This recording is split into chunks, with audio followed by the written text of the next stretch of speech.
ಸೂರ್ಯನು ಧನುರಾಶಿಯಲ್ಲಿ ಪ್ರವೇಶಿಸಿದಾಗ ಧನುರ್ಮಾಸ ಪ್ರಾರಂಭವಾಗುತ್ತದೆ ಮತ್ತು ಅದನ್ನು ಧನು ಸಂಕ್ರಮಣ ಎಂದು ಕರೆಯಲಾಗುತ್ತದೆ.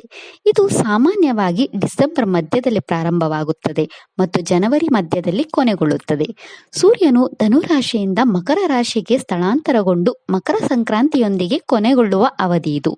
ಧನುರ್ಮಾಸಕ್ಕೆ ತುಂಬಾ ಮಹತ್ವವಿದೆ. ಧನುರ್ಮಾಸದ ಸಮಯದಲ್ಲಿ ದಕ್ಷಿಣ ಭಾರತದ ಕೆಲವು ಸ್ಥಳಗಳಲ್ಲಿ, ವಿಶೇಷವಾಗಿ ತಮಿಳುನಾಡಿನಲ್ಲಿ, ಶ್ರೀ ಭೂದೇವಿಗೆ ಗೌರವ ಸಲ್ಲಿಸಲಾಗುತ್ತದೆ. ಧನುರ್ಮಾಸದ ಸಮಯದಲ್ಲಿ ಭೂದೇವಿಯ ಅವತರಳಾದ ಗೋದಾದೇವಿಯು ಭಗವಾನ್ ರಂಗನಾಥನ ಭಕ್ತೆಯಾಗಿದ್ದು, ತನ್ನ ಭಕ್ತಿಯಿಂದ ತನ್ನನ್ನು ಭಗವಾನ್ ವಿಷ್ಣುವಿನಲ್ಲಿ ತನ್ನ ಜೀವವನ್ನು ಒಂದುಗೂಡಿಸಲು ಕೇಳಿದಳು.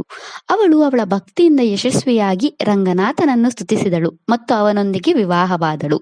ಹೆಚ್ಚಿನ ಪ್ರದೇಶಗಳಲ್ಲಿ ಈ ತಿಂಗಳು ಅಶುಭವೆಂದು ಪರಿಗಣಿಸಲಾಗುತ್ತದೆ. ಆದರೆ ಈ ತಿಂಗಳನ್ನು ಅಶುಭವೆಂದು ನೋಡುವ ಬದಲು ಈ ತಿಂಗಳನ್ನು ಆಧ್ಯಾತ್ಮಿಕ ಚಟುವಟಿಕೆಗಳ ತಿಂಗಳು ಎಂದು ಪರಿಗಣಿಸಬಹುದು. ಎಲ್ಲ 12 ತಿಂಗಳುಗಳಲ್ಲಿ ಈ ತಿಂಗಳು ವಿಷ್ಣುವಿಗೆ ತುಂಬಾ ಪ್ರಿಯವಾಗಿದೆ.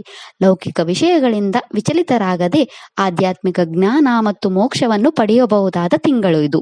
ಧನುರ್ಮಾಸದಲ್ಲಿ ಬೆಳಗ್ಗಿನ ಸಮಯದಲ್ಲಿ ವಿಷ್ಣುವಿನ ಆರಾಧನೆಯನ್ನು ಮಾಡುವುದರಿಂದ ಅತ್ಯಂತ ಮಂಗಳಕರವೆಂದು ಪರಿಗಣಿಸಲಾಗಿದೆ. ನಾವು ಪೂಜಿಸುವ ಪ್ರತಿಯೊಂದು ದೇವತೆ ಮತ್ತು ನಾವು ಜಪಿಸುವ ಪ್ರತಿಯೊಂದು ನಾಮವು ಎಲ್ಲ ದೇವತೆಗಳಿಗೆ ಅಪ್ಪಣೆಯಂತಿದೆ. ಈ ಲೌಕಿಕ ಸತ್ಯವನ್ನು ಅಳವಡಿಸಲು ಮಹಾನ್ ಋಷಿಗಳು ಯಾರು ವಿಶ್ವಶಾಂತಿಯನ್ನು ಬಯಸಿ ವಿವಿಧ ಸಹಸ್ರನಾಮಗಳನ್ನು ರಚಿಸಿದ್ದಾರೆ. ಈ ಸಹಸ್ರನಾಮಗಳನ್ನು ಪ್ರತಿ ದಿನ ಅಥವಾ ತಿಂಗಳಿಗೊಮ್ಮೆ ಅಥವಾ ವರ್ಷಕ್ಕೊಮ್ಮೆ ಪಠಿಸಬಹುದು. ಎಲ್ಲ ನದಿಗಳು ಅಂತಿಮವಾಗಿ ಸಮುದ್ರದಲ್ಲಿ ವಿಲೀನಗೊಳ್ಳುವಂತೆ ನಾವು ಯಾರನ್ನು ಪ್ರಾರ್ಥಿಸಿದರೂ ನಮ್ಮ ಪ್ರಾರ್ಥನೆಗಳು ಭಗವಾನ್ ವಿಷ್ಣುವನ್ನು ತಲುಪುತ್ತವೆ. ಮಾರ್ಗಶಿರ ಅಥವಾ ಧನುರ್ಮಾಸ ಶ್ರೀ ಮಹಾವಿಷ್ಣುವಿಗೆ ಅತ್ಯಂತ ಪ್ರಿಯವಾದ ತಿಂಗಳು. ಈ ತಿಂಗಳ ಎಲ್ಲಾ ದಿನಗಳಲ್ಲಿ ವಿಷ್ಣು ಸಹಸ್ರನಾಮವನ್ನು ಪಠಿಸಿದರೆ ವಿಷ್ಣುವಿನ ಆಶೀರ್ವಾದ ಸಿಗುತ್ತದೆ ಮತ್ತು ವೈಕುಂಠದಲ್ಲಿ ಸ್ಥಾನ ಪಡೆಯುತ್ತಾರೆ ಎಂದು ಹೇಳಲಾಗುತ್ತದೆ. ವಿಷ್ಣು ಸಹಸ್ರನಾಮವು ಶ್ರೀ ಮಹಾವಿಷ್ಣುವಿನ 1000 ಹೆಸರುಗಳನ್ನು ಒಳಗೊಂಡಿದೆ.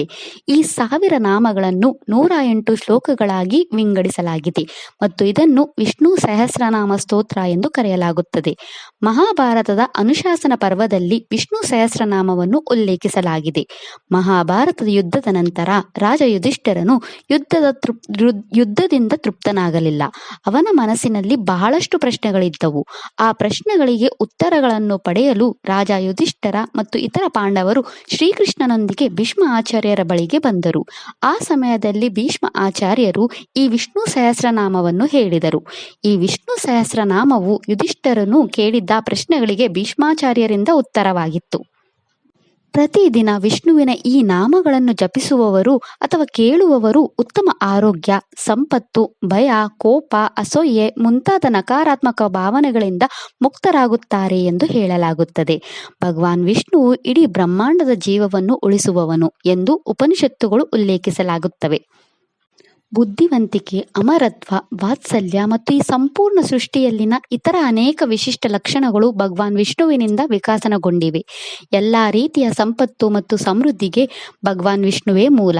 ಭಗವಾನ್ ವಿಷ್ಣುವಿನ ಪ್ರತಿಯೊಂದು ನಾಮವು ಅಪಾರ ಮಹತ್ವವನ್ನು ಹೊಂದಿದೆ ಮತ್ತು ನಮ್ಮನ್ನು ಪರಮಾತ್ಮನ ಹತ್ತಿರಕ್ಕೆ ತರುತ್ತದೆ. ವಿಷ್ಣು ಸಹಸ್ರನಾಮಗಳಲ್ಲಿ ಆಳವಾದ ಸಂಬಂಧವಿದೆ ಮತ್ತು ಇದು ವಿಷ್ಣುವಿನ ಶ್ರೇಷ್ಠತೆಯನ್ನು ತಿಳಿಸುತ್ತದೆ.